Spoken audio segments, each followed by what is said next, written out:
জীবন নিয়ে অভিযোগ আমারও ছিল, উপরওয়ালার উপরে অভিমান আমারও ছিল।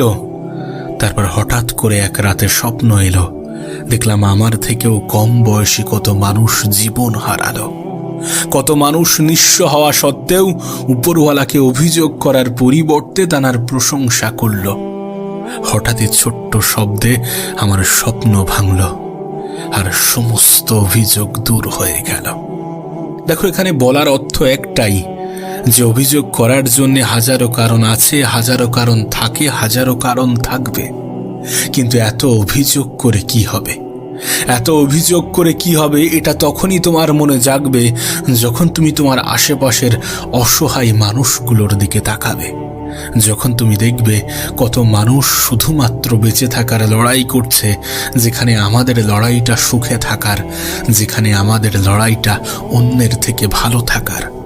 হ্যাঁ, আমরা তো চাই যে অন্যের থেকে ভালো থাকতে।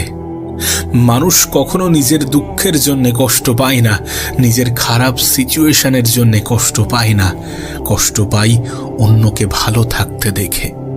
এই পৃথিবীতে তখনই কোনো ব্যক্তি নিজেকে ছোট ভাবতে শুরু করে যখন সে অন্যের সাথে নিজেকে তুলনা করে, যখন সে অন্যের সাথে নিজেকে গুলিয়ে ফেলে। অথচ আমরা এটা ভুলে যাই যে প্রতিযোগিতা হোক বা লড়াই, সমস্তটাই আমাদের নিজের সাথে।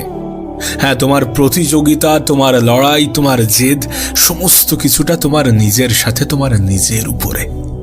সত্যি বলতে, তুমি যখন এটা ভাবতে শুরু করবে, তুমি যখন এটা মানতে শুরু করবে, তুমি যখন এটা বিশ্বাস করবে যে তুমি ইউনিক, তুমি তোমার মতো এই পৃথিবীতে দ্বিতীয় কেউ নেই, তখন সমস্ত অভিযোগ দূর হয়ে যাবে। এটা অস্বীকার করার তো কোনো জায়গা নেই যে পৃথিবীর পরিচালক প্রতিটা মানুষের মধ্যেই কোনো না কোনো পার্থক্য রেখেছেন, কিছু না কিছু দিয়ে পাঠিয়েছেন, যেটা তার সব থেকে বড় ক্ষমতা। আর আমি মনে করি এই পৃথিবীতে মানব জীবনের সব থেকে বড় সফলতা হচ্ছে নিজেকে চেনা, নিজেকে চিনতে পারা। কারণ যখন তুমি নিজেকে চিনতে পারবে, তখন তোমার ক্ষমতাগুলো তোমার সামনে ফুটে উঠবে। আর যখন তোমার ক্ষমতাগুলো তোমার সামনে ফুটে উঠবে, তখন তোমার দুর্বলতাগুলো তোমার থেকে আড়াল হয়ে যাবে। আর যখন তোমার দুর্বলতা তোমার থেকে আড়াল হতে শুরু করবে, তখন জীবন নিয়ে সমস্ত অভাব অভিযোগ আস্তে আস্তে কমতে থাকবে। তাই নিজেকে চিনতে শুরু করো, আর নিজেকে চেনার জন্য নিজের সাথে সময় অতিবাহিত করো, নিজেকে সময় দিতে শুরু করো। অন্যদের কথাই অত বেশি গুরুত্ব দিতে যেও না, অত বেশি বিরক্ত হয়েও না, অত বেশি তিক্ততা অনুভব করো না। মনে রেখো, যখন পরিস্থিতি পরিবর্তন হয়, তখন মানুষের বলার ভঙ্গি পরিবর্তন হয়, মানুষের প্রতি ধারণা পরিবর্তন হয়। আর পরিস্থিতি পরিবর্তনশীল, নিঃসন্দেহে যে কোনো পরিস্থিতি পরিবর্তনশীল। মনে রেখো, যেমন ভালো কিছুর পরে খারাপ জিনিসও আসতে পারে, তেমনি খারাপ কিছুর সমাপ্তিতে ভালো কিছুই ঘটে। না, হয়তোবা আজকের দিনটা তোমার ইচ্ছা, তোমার চাহিদা অনুযায়ী হচ্ছে না, চলছে না, কিন্তু এর গ্যারান্টি তো কেউ তোমাকে দিচ্ছে না যে আগামীতেও তোমার সাথে ভালো কিছু ঘটবে না। অবশ্যই ঘটবে, অবশ্যই হবে, যদি তুমি বিশ্বাসটা বজায় রাখো, যদি তুমি চেষ্টাটা চালিয়ে যেতে থাকো, যদি তুমি হতাশ হওয়ার পরিবর্তে, যদি তুমি টেনশন করার পরিবর্তে নিজের যতটুকু ক্ষমতা ততটুকু দিয়ে চেষ্টা করতে শুরু করো, যদি তুমি উপরওয়ালাকে অভিযোগ করার পরিবর্তে তার প্রশংসা করতে শুরু করো। একবার ভেবে দেখো কতটুকু হারিয়েছো আর কতটুকু পেয়েছো। একবার ভেবে দেখো একজন মানুষের কাছে তার সুস্থতা কত বড় উপহার। তুমি তো সুস্থ আছো, তুমি তো ভালো একটা জীবন পেয়েছো। তুমি তো তুলনা করো, আর তুলনা করে এটুকু সমাধান তো পেয়েছো, যদি 1000 জনের থেকে খারাপ থাকো, তাহলে লাখো জনের থেকে ভালো আছো। তাহলে কিসের এত অভিযোগ, কিসের এত অভিমান, কিসের এত মনের ক্ষোভ? একটা কথা মনে রেখো, নীরবতার মধ্যে যে শান্তি লুকিয়ে থাকে, সেটা জবাব দেওয়ার মধ্যে থাকে না। কিছু পরিস্থিতি অতটাও জটিল হয় না যদি আমরা নীরব হয়ে যাই, যদি আমরা কিছুটা শোনার অভ্যাস বানিয়ে নিই, যদি আমরা কিছু জবাব কথার মাধ্যমে না দিয়ে কাজের মাধ্যমে দিতে শুরু করি, যদি আমরা সঠিক সময়ের অপেক্ষা করি। আর সঠিক সময় তো আসবে, সঠিক সময় নিশ্চয়ই আসবে যখন তোমার জীবনে পরিবর্তন ঘটবে।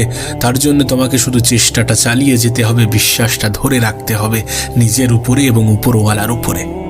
জীবন নিয়ে অভিযোগ করার মতো হাজারো কারণ আছে, থাকবে, আমি জানি।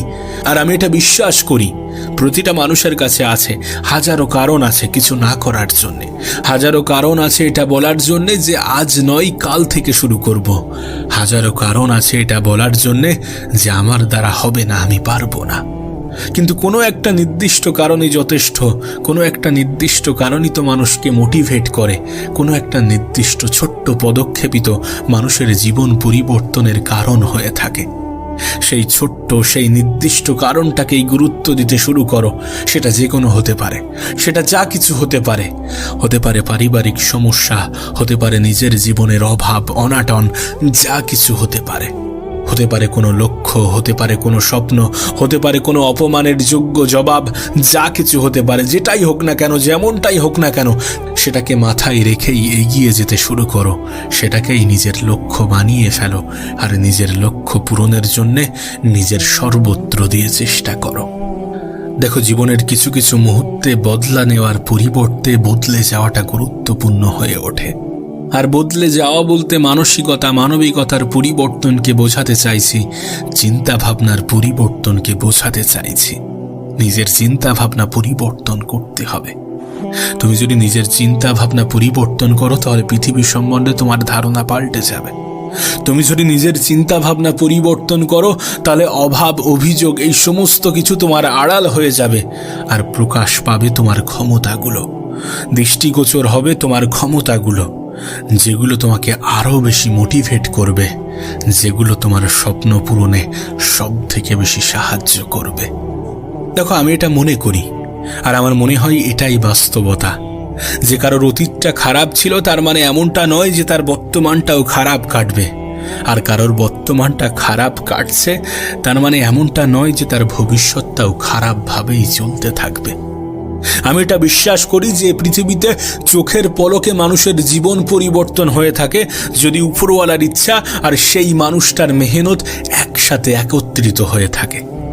তোমার মেহনতটা জারি থাকা প্রয়োজন, তোমার ইচ্ছা চাহিদাটা বজায় থাকা প্রয়োজন, আর তোমার প্রতি উপরওয়ালার দৃষ্টি থাকাটা প্রয়োজন, যেটা সর্বক্ষণ তোমার প্রতি আছে। যেখানে তুমি বিশ্বাস রাখো না, যেখানে তুমি আস্থা রাখো না, যেখানে তুমি অভিযোগ করতে শুরু করো, চেষ্টা তো চালিয়ে দেখো। তুমি হয়তোবা ভাবছো, তুমি হয়তোবা তানার দিকে তাকিয়ে বসে আছো যে কখন তিনি তোমার জন্য কিছু করবেন, অথচ তিনি হয়তোবা তোমার দিকে তাকিয়ে বসে আছেন যে কখন তুমি কিছু শুরু করবে, আর তিনি তোমাকে সাহায্য করবেন। সময়ের দোহাই দেওয়া যেতে পারে, সময়ের অজুহাত দেওয়া যেতে পারে, সময়ের কসম কেটে নিজেকে অনেকবার ভুল বোঝানো যেতে পারে, কিন্তু এই সমস্ত কিছুকে আড়াল করে আর একবার চেষ্টা করি এমনটা বলাটা গুরুত্বপূর্ণ, আর একবার চেষ্টা করাটা গুরুত্বপূর্ণ। সমস্ত খারাপ সিচুয়েশন, সমস্ত খারাপ পরিস্থিতির সাথে লড়াই করার জন্যে নিজেকে পরিবর্তন করাটা প্রয়োজনীয়। কেন এটা বুঝো না, কেন এটা বুঝতে চাও না? নিজেকে পরিবর্তন করাটা গুরুত্বপূর্ণ। পরিবর্তন মানে মানসিকতার পরিবর্তন, পরিবর্তন মানে দৃষ্টিভঙ্গির পরিবর্তন, পরিবর্তন মানে চিন্তা শক্তির পরিবর্তন। কেমন ভাবে ভাবছো, কি নিয়ে ভাবছো, কতটা ভাবছো, সেটা পজিটিভ নাকি নেগেটিভ, এই সমস্ত কিছুর পরিবর্তন। আমি আমার নিজের জীবনের বাস্তব অভিজ্ঞতা দিয়ে তোমাকে বলতে চাই, তোমাকে বোঝাতে চাই যে পজিটিভ চিন্তা করাটা কতটা প্রয়োজনীয়, কতটা গুরুত্বপূর্ণ। আমি আমার জীবনে এটা অনুভব করেছি যে যখন আমি নেগেটিভ কিছু ভাবতাম আমার সাথে ঠিক নেগেটিভ জিনিসটাই ঘটতে শুরু করতো, আমার সাথে ঠিক নেগেটিভ জিনিসটাই ঘটতে থাকতো। কিন্তু যখন থেকে আমি পজিটিভ ভাবতে শুরু করেছি আমার সাথে পজিটিভ জিনিসগুলোই ঘটছে। বা এমনটাও বলতে পারো যে নেগেটিভ জিনিসগুলো আমার চোখের আড়াল আর পজিটিভ জিনিসগুলো আমার দৃষ্টিগোচর হচ্ছে। তাই পজিটিভ ভাবতে শুরু করো। মনে রেখো, অনেক নেগেটিভিটির মধ্যে অনেক পজিটিভিটি লুকিয়ে থাকে। আমি জীবনে অনেকবার হেরেছি, আর আমার মনে হয় এই পৃথিবীর প্রত্যেকটা মানুষই জীবনে অনেকবার হেরে থাকে যারা জীবনে সফলতার জন্য লড়াই করে। আমাদের হাতে তো লড়াই করার স্কোপটা আছে, আমাদের হাতে তো লড়াই করার সুযোগটা আছে, তাহলে কেন নয়? কেন নয়? লড়াইটা জারি রেখো, নিজের স্বপ্ন দেখার অভ্যাসটা বজায় রেখো, নিজের লক্ষ্য পূরণের জন্য যে জেদ সেটা যেন বজায় থাকে। না হয়তো বা হাজারো মানুষ তোমার হারের অপেক্ষায় বসে আছে, কিন্তু তাদেরও ভ্রান্ত ধারণাগুলো দূর হবে যখন তোমার সময়টা পরিবর্তন হবে। তুমি শুধু অভিযোগ করা ছেড়ে দাও, তুমি শুধু অভিমানগুলো তুলে নাও, তুমি শুধু নিজের উপরে বিশ্বাসটা বজায় রেখো, তুমি শুধু নিজের তরফ থেকে চেষ্টাটা চালিয়ে যেও, তুমি শুধু প্রতিটা সমস্যার জন্য নিজেকে প্রস্তুত রেখো। তোমাকে আমি দেখাতে পারি এ পৃথিবীতে হাজারো মানুষ এমনও আছে যারা সমস্যা না এলে অভিযোগ করে। এ পৃথিবীতে এমনও অনেক মানুষ আছে যারা সমস্যার সমাধান করতে ব্যস্ত থাকে, কারণ তারা ব্যস্ততাকে ভালোবাসে, কারণ তারা এটা বিশ্বাস করে যে ব্যস্ত মানুষের জীবনে নেগেটিভ ভাবার মতো সময় থাকে না, আর নেগেটিভ ভাবার মতো যাদের হাতে সময় থাকে না তাদের সাথে নেগেটিভ কিছু হতে পারে না। আবারও বলছি, পজিটিভিটিকে নিজের জীবনের অংশ বানিয়ে ফেলো। জীবন নিয়ে অভিযোগ করার পরিবর্তে উপরওয়ালার প্রশংসা করতে শুরু করো। যেটা পেয়েছো সেটার জন্য শুকরিয়া আদায় করো, যেটা হারিয়েছো সেটার জন্য কামনা করো, ইচ্ছা জাহির করো, উপরওয়ালার কাছে চাও। তিনি তোমাকে নিরাশ করবেন না যদি তুমি তার উপরে আস্থা, বিশ্বাস, ভরসা এই সমস্ত কিছু বজায় রাখো। দেখো, তোমার চেষ্টা শুধু এটুকু হওয়া উচিত যে আমার গতকালকের থেকে যেন আজকের দিনটা সুন্দর হয়, আর আমার আজকের দিনের থেকে যেন আগামীকালটা আরও একটু সুন্দর হয়। প্রতিদিন 1% করে নিজেকে উন্নত করার চেষ্টা করো, আর এই 1% বছর শেষে 365% হয়ে উঠবে। যদি খুব বেশি অসুবিধা না থাকে, যদি খুব বেশি সমস্যা না থাকে, যদি খুব বেশি অভিযোগ না থাকে, তাহলে নেগেটিভ পরিবেশগুলো ত্যাগ করো। নেগেটিভ পরিবেশ থেকে নিজেকে সরিয়ে নিতে শুরু করো, পজিটিভিটির অংশ হতে শুরু করো। দেখবে তোমার জীবনে পরিবর্তন আসতে শুরু করেছে। আমাদের পারিপার্শ্বিক পরিবেশের প্রভাব আমাদের উপরে কতটা পড়ে সেটা তোমাকে বোঝাতে পারবো না। 10 জন খারাপ মানুষের ভিড়ে যদি একজন ভালো মানুষ হারিয়ে যায়, সে মানুষটা খারাপ হতে সময় লাগে না। কোনো এক খারাপ ব্যক্তি যদি 10 জন ভালো মানুষের ভিড়ের অংশ হয়, তাহলে তার জীবনটাও পরিবর্তন হতে সময় লাগে না। আর বিশ্বাস করো, এটা কোনো মন গড়া কথা নয়, এটা প্রমাণিত, এটাকে প্রমাণ করা হয়েছে। তাই তো তোমাকে বলি যে একটা সময় আমার জীবনেও এমনটা হয়েছে।